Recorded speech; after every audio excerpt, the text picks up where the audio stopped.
O historiador romano Tácito escreveu em seus anais sobre o grande incêndio de Roma. Ele também abordou a maneira como o imperador Nero culpou os cristãos de Roma pelo desastre e o início da primeira perseguição aos cristãos pelos romanos. Essa se tornou a mais famosa e mais discutida passagem de suas obras.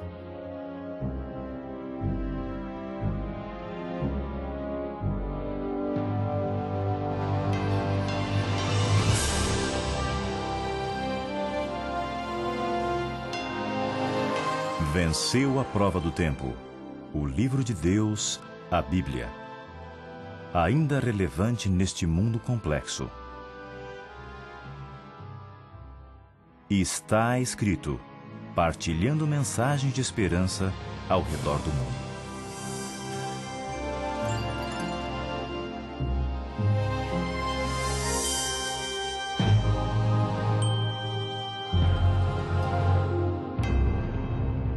A passagem diz: consequentemente, para se livrar da reputação, Nero intensificou a culpa e infligiu com torturas uma classe odiada por suas abominações, chamada pela população de cristãos. Cristo, de quem o nome teve origem, sofreu a penalidade máxima durante o reinado de Tibério, nas mãos de um de nossos procuradores, Pôncio Pilatos. E mais uma nociva crendice manifestada nesse momento, mais uma vez rompeu-se não só na Judeia, a primeira fonte do mal, mas até mesmo em Roma, onde todas as coisas odiosas e vergonhosas de todas as partes do mundo encontram seu centro e se tornam populares. Assim foi feito pela primeira vez um aprisionamento com todos os que se confessaram culpados. Então, mediante as suas informações, uma imensa multidão foi condenada, não somente pelo crime de incendiar a cidade, mas também pelo ódio contra a humanidade. Zombarias de todas as espécies foram adicionadas às suas mortes. Cobertos com pele de bestas, eles foram dilacerados por cães e pereceram, ou foram pregados em cruzes, ou foram condenados a chamas e queimados, para servir como uma iluminação noturna quando a luz do dia tivesse acabado. A passagem continua. Nero ofereceu seus jardins para o espetáculo e era exibido um show no circo, enquanto ele se misturava com as pessoas vestido de cocheiro ou permanecendo no carro. Até para os criminosos que mereciam uma punição exemplar e extrema, surgia um sentimento de compaixão. Porém, isso não parecia correr para a satisfação do público e para responder à crueldade humana que eles eram destruídos. Quando Jesus revelou aos seus discípulos sobre a destruição de Jerusalém e o fim dos tempos, ele também profetizou aquilo que o seu povo iria padecer desde a sua ascensão até o momento da sua volta em poder e glória. O Senhor viu as tempestades que estavam para cair sobre a igreja primitiva e mesmo nas futuras gerações. Seus olhos viram a fúria que seus seguidores iriam experimentar nos próximos anos de escuridão e perseguição. Em poucas palavras, ele definiu exatamente o que os governantes desse mundo fariam com a igreja de Deus. Mateus capítulo 24, verso 9. Então sereis atribulados e vos matarão. Sereis odiados de todas as nações por causa do meu nome. Essas perseguições que começaram com Nero continuaram por séculos. Os cristãos eram acusados falsamente de crimes horríveis e de grandes calamidades como fome, peste e terremotos.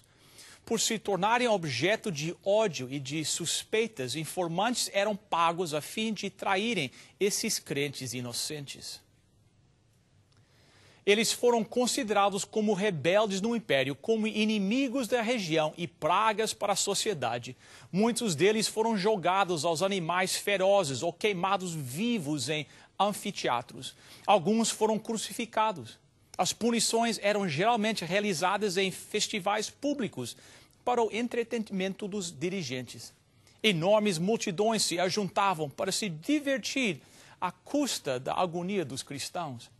A morte dos seguidores de Cristo eram recebidas com risadas e aplausos. Aonde quer que os seguidores de Cristo tentassem se refugiar, eram perseguidos com uma caça indefesa. Os seguidores de Cristo permaneciam fiéis a Ele, mesmo sob as condições mais terríveis. Eles se apoiavam com a palavra de fé e encorajamento. As mais severas condições não eram suficientes para levá-los a negar a sua fé. Eles se alegravam por serem merecedores de sofrer pela verdade. Músicas de triunfo ascendiam aos céus em meio às chamas. Uma voz vindo do trono de Deus falava-lhes: "Sê fiel até a morte, e dar-te-ei a coroa da vida." Apocalipse 2:10. Milhões foram aprisionados e escravizados, mas outros apareciam para ocupar os seus lugares. O sofrimento desses cristãos primitivos os deixaram mais perto uns dos outros e de seu Redentor. O seu exemplo de vida e o testemunho da sua morte eram uma constante evidência da verdade. Como resultado desses poderosos testemunhos, muitos daqueles que perseguiam os cristãos começaram a se alistar no exército de Cristo. Por causa disso, Satanás decidiu mudar a sua estratégia. Ao invés de tentar destruir a igreja através de perseguições, ele decidiu que tentaria destruir através da sua fé. Se os seguidores de Cristo pudessem ser enganados e guiados a abandonar a verdade, então sua força, determinação e firmeza iriam vacilar e eles se tornariam uma presa fácil. A perseguição terminou e os pagãos foram levados a fazer parte da fé cristã. Aparentemente, isso soou como uma boa coisa, mas na realidade era tudo parte do plano de Satanás para destruir a igreja. Esses pagãos professaram aceitar a Jesus como o Filho de Deus e acreditavam em sua morte e ressurreição. Porém, eles não tinham a convicção do pecado e por isso não sentiam a necessidade de arrependimento ou de uma renovação do coração. Da mesma maneira que eles abriram mão de determinadas coisas, eles surgiram que os cristãos também deveriam abrir mão de algumas coisas, porque assim todos pudessem estar unidos em Cristo. Agora, a igreja estava em uma terrível situação. Prisão, tortura, fogo e a espada eram uma bênção comparada a essa circunstância. Alguns cristãos permaneceram firmes, declarando que eles não iriam fazer acordo algum. Já outros estavam decididos a serem flexíveis e dispostos a mudar algumas características da sua fé na busca de unidade com aqueles que aceitavam apenas uma parte do cristianismo. Foi um tempo muito perturbador para os fiéis seguidores de Cristo. Disfarçado com vestimento cristã, Satanás, de forma hábil, foi penetrando na igreja, corrompendo a fé e afastando a igreja da palavra de Deus. A maioria dos cristãos permitiu o comprometimento de princípios e uma união foi formada entre o cristianismo e o paganismo. Apesar desses pagãos professarem estar convertidos, eles ainda estavam agarrados à idolatria. Falsas doutrinas e superstições eram incorporadas à fé. À medida que os seguidores de Cristo se uniram aos pagãos, a religião cristã era corrompida e a igreja perdia sua pureza e poder. Entretanto, haviam alguns que não se misturavam. Eles permaneceram fiéis a Deus e a sua palavra. Sempre existiu e sempre existirá duas classes de pessoas entre aqueles que se dizem ser seguidores de Cristo. O próprio Jesus faz referência a tal dicotomia no Evangelho de Mateus, no capítulo 7, começando no verso 20. Assim, pois, pelos seus frutos os conhecereis. Nem todo o que me diz Senhor, Senhor, entrará no reino dos céus, mas aquele que faz a vontade do meu Pai, que está nos céus. Muitos naquele dia hão de dizer-me, Senhor, Senhor, porventura não temos nós profetizado em teu nome, e em teu nome não expelimos demônios, e em teu nome não fizemos muitos milagres? Então lhes darei explicitamente, nunca vos conheci. Apartai-vos de mim, os que praticais a iniquidade. Enquanto uma classe se esforça em estudar a vida do Salvador e procura seriamente corrigir seus defeitos conforme a palavra de Deus, a outra classe se afasta da verdade bíblica que pode expor os seus erros. Então, mesmo que eles tenham aparência de religiosos, eles são rejeitados por Deus e são chamados de não guardadores da lei. A igreja nunca foi composta inteiramente de verdade, pureza e sinceridade. Quando Jesus iniciou seu ministério terrestre, ele escolheu homens que eram falhos de caráter, mas que foram abençoados por seus ensinos e o seu exemplo. Eles tiveram a oportunidade de enxergar os seus próprios erros e corrigi-los. Entre os 12 discípulos havia um traidor. Judas foi aceito, apesar de seus defeitos de caráter. Ele estava ligado aos discípulos. E através dos ensinamentos e o exemplo de Cristo, ele poderia aprender como desenvolver um caráter cristão. E isso o levaria a enxergar os seus erros e arrepender-se. Judas escolheu não caminhar na luz, impedindo que ela brilhasse sobre ele. O prazer pelo pecado abriu espaço para as tentações de Satanás. Os traços do seu caráter pecaminoso se tornaram predominantes. Ele permitiu que sua mente fosse controlada pelos poderes das trevas. Ele se tornou amargo quando suas falhas foram reprovadas, e isso o levou a cometer o crime de trair o mestre. A perseguição veio somente para aqueles que estavam dispostos a abandonar tudo pela verdade e se tornaram discípulos de Jesus. Enquanto a perseguição à igreja ocorria, ela permanecia relativamente pura. Porém, quando a perseguição acabou, as pessoas que começaram a adentrar a igreja eram menos sinceras e devotas. Isso abriu um espaço para Satanás entrar na igreja. Não pode haver união entre o príncipe da luz e o príncipe das trevas. E também não pode haver união entre seus seguidores. Quando os cristãos aceitaram se unir com os pagãos que eram meio convertidos, eles começaram a descer uma ladeira escorradia que os levou mais e mais longe da verdade. Satanás se alegrou por ter enganado muitos seguidores de Cristo. Agora o inimigo focaria o seu poder sobre aqueles que ele tinha enganado, inspirando-os a perseguir aqueles que tinham permanecido fiéis à verdade. Quem melhor para se opor aos fiéis cristãos do que aqueles que uma vez foram também defensores da verdade? Esses cristãos apostatados se uniram com o bando de meio-pagãos e começaram a guerrear contra a doutrina de Cristo. É preciso um esforço gigantesco da parte dos fiéis para permanecer firme contra os enganos que foram introduzidos na igreja.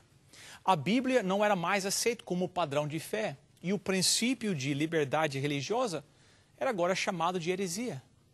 Após um longo e severo conflito, alguns poucos fiéis decidiram se separar da igreja se ela continuasse a viver em mentiras e erros. Eles viram essa separação como uma necessidade se eles quisessem obedecer à palavra de Deus. Na tentativa de manter a paz e a unidade da igreja, esses cristãos estavam dispostos a fazer qualquer acordo desde que fosse coerente com a palavra de Deus. Contudo, se a unidade fosse apenas alcançada através da transgressão da verdade, então seria melhor haver a separação. Muitas vezes eu me pego pensando, o que seria da igreja e do mundo se todos os cristãos vivessem esse princípio? Na minha opinião, existe uma diferença alarmante no que diz respeito às doutrinas, que são os pilares da fé cristã. Existe um pensamento em muitos ciclos cristãos de que a doutrina não é algo em que precisamos gastar muito tempo nos preocupando ou discutindo.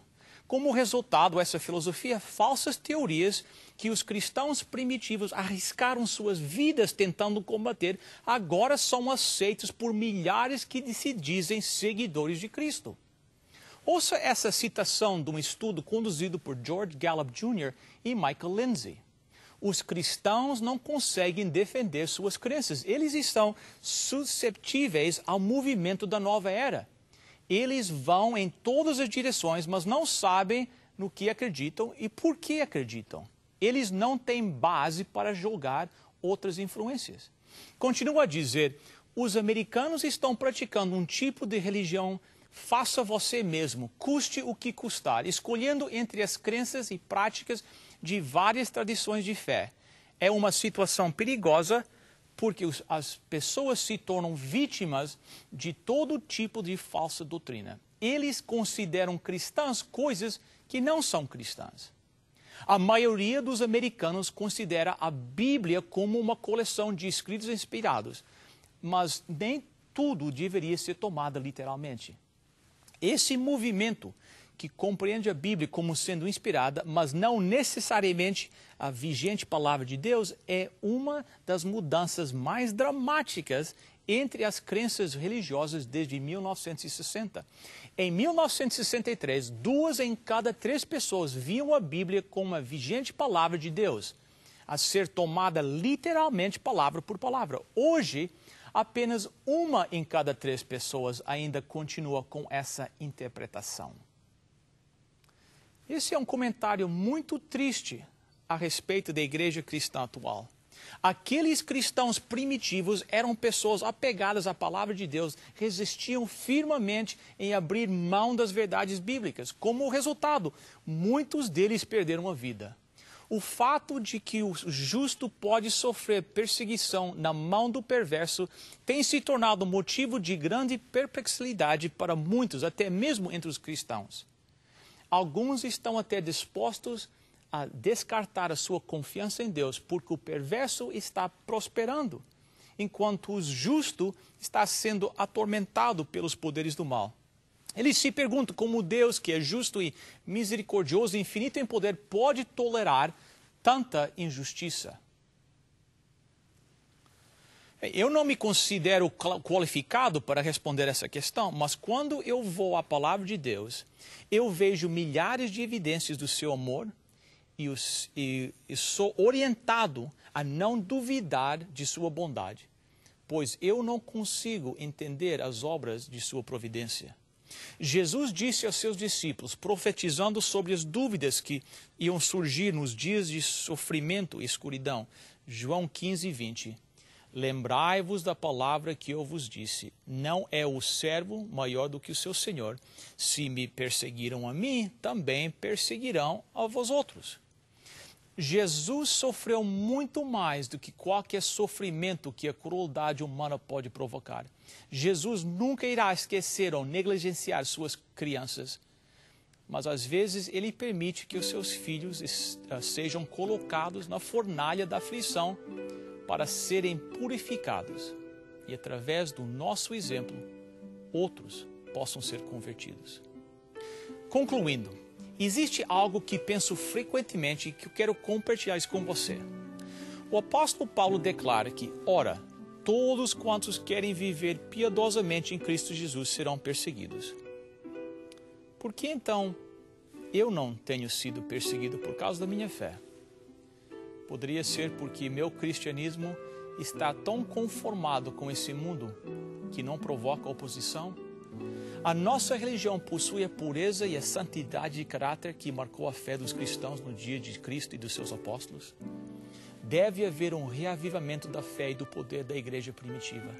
Assim o espírito de perseguição será reavivado e o fogo da perseguição irá reacender. Nosso Deus e nosso Pai, nós te agradecemos pelo testemunho e o exemplo daqueles cristãos primitivos. Pedimos que o Senhor possa criar em nós o desejo, a vontade de seguir a Tua palavra fielmente. Esteja com cada telespectador, nós te suplicamos em nome e por amor de Jesus. Amém.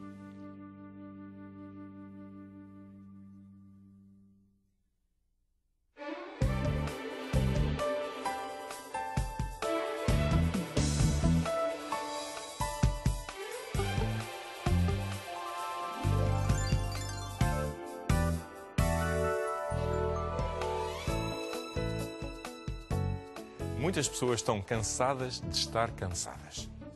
E você, está cansado de estar cansado? Hoje vamos falar sobre o sono e o descanso. Sim, há uma diferença entre o descanso e o sono. Mas para a maior parte das pessoas, o descanso quer dizer simplesmente dormir. É verdade. Se for como eu, as 24 horas do dia às vezes parecem não ser suficientes em termos de tempo para descansarmos um pouco, ler um livro ou simplesmente relaxar. Quantas horas dorme por noite? Em média. Bem, a ciência diz-nos que o ideal é dormirmos 7 a 8 horas por noite.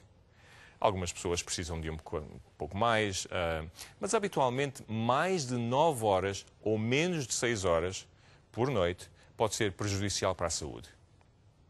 Sabia que quem passa uma noite sem dormir, depois de um dia também sem dormir, e se for conduzir um carro, poderá ter uma condução semelhante a alguém que esteja embriagado com bebidas alcoólicas? É verdade. Quantas vezes já se adormeceu, por exemplo, quando se conduzia? Lembro-me de uma vez, já há alguns anos, quando adormeci por alguns instantes, breves instantes, e acordei com o carro já quase a sair da estrada. Foi uma experiência assustadora e espero que todos nós, vocês aí em casa e eu aqui no estúdio, nunca mais façamos isso, por nós e pelos nossos queridos. A maior parte de nós não passa noites sem dormir, mas quase todos dormem menos do que aquilo que precisamos. Isso é muito prejudicial para a saúde, podendo mesmo provocar doenças sérias como doenças do coração, AVCs ou acidentes vasculares cerebrais, cancro e outras doenças. Nas crianças, por exemplo, dormir tarde e dormir pouco pode provocar problemas no crescimento e também no aproveitamento escolar. Eu lembro-me do ditado que aprendi em criança e com certeza ainda se lembram desse ditado, que diz: deitar cedo e cedo erguer dá saúde e faz crescer. É importante tomarmos a decisão de dormirmos mais, mas às vezes não é fácil, especialmente para alguém que sofre de insónia. Gostaria de deixar aqui umas sugestões práticas para que durma melhor. Número 1. Não coma nem beba 2 a 3 horas antes de ir para a cama. Número 2. Coma pouco ao jantar e, de preferência, evite refeições com muita gordura, pois as gorduras atrasam bastante a digestão. O melhor é mesmo ir para a cama com a digestão feita, mas que não seja muito tarde. E não se esqueçam de que se beberem alguns líquidos antes de ir para a cama, possivelmente terão que se levantar para urinar 2 a 3 horas depois e às vezes é difícil pegar no sono outra vez, não é? Número 3. Deitem-se à mesma hora todas as noites. E seria melhor se isto acontecesse antes das 10h30 da noite, mais ou menos. Número 4. Tentem arrumar o vosso quarto antes de dormir. Mas se por acaso não conseguirem, lembrem-se que os objetos que têm não têm sentimentos. E que não sabem que estão desarrumados e que amanhã haverá um novo dia. No entanto, dá uma sensação de paz ter-se o quarto arrumado antes de dormir, não é? Então, tentem fazer isto, mas não fiquem estressados se não fizerem. Número 5. Durma com um quarto escuro. Mas algumas pessoas até preferem, por exemplo, dormir com uma luz muito suave. Faça o melhor que é para si, mas evite ter muita luz no quarto. Número 6. Não beba café ou outras bebidas com cafeína ou bebidas muito doces. Isto tira o sono. Número 7. Faça exercício físico. Os investigadores, por exemplo, da Universidade de Stanford, nos Estados Unidos, descobriram que, num estudo que fizeram com 43 homens e mulheres entre os 50 e os 76 anos de idade, e que aqueles que tinham uma vida sedentária e que tinham problemas em dormir, melhoraram o seu sono em quase 1 hora por noite, só durante o período de 16 semanas. Como? Como é que o fizeram? Fazendo exercício 30 a 40 minutos por dia, exercício aeróbico ou uma caminhada a um passo rápido, 4 vezes por semana. Número 8. Procurem apanhar sol, pelo menos 20 a 30 minutos por dia, 3 a 4 vezes por semana. É simples. Número 9. Procurem comer alimentos que promovam a formação de uma hormona, a melatonina. Uma hormona que ajuda a dormir. Os cereais, por exemplo, como o milho, a aveia, o arroz, as bananas, o tomate, são alguns destes alimentos. Coma-os com frequência. Número 10. Descanse. Descanse em Deus. Sabe, Muitas das pessoas que não conseguem dormir bem estão preocupadas com alguma coisa. Pode ser família, emprego, falta de dinheiro, ou então com muito dinheiro e não sabe o que fazer ao dinheiro e está-se preocupado com a utilização do dinheiro e com a segurança do dinheiro, etc, etc, etc. Problemas comuns e que Deus gostaria de o ajudar a resolver. O Salmo 127, versículo 2, diz que Deus concederá um sono descansado àqueles a quem Ele ama. E noutro salmo diz que Ele cuida de nós. Deus cuidará de si. Entregue-lhe os seus problemas, pois Ele ama-o. Para mais informações, visite o nosso website no estaescrito.ca para obter mais informações sobre este tema e muitos outros. Espero que durma bem, hoje, à noite, e até à próxima.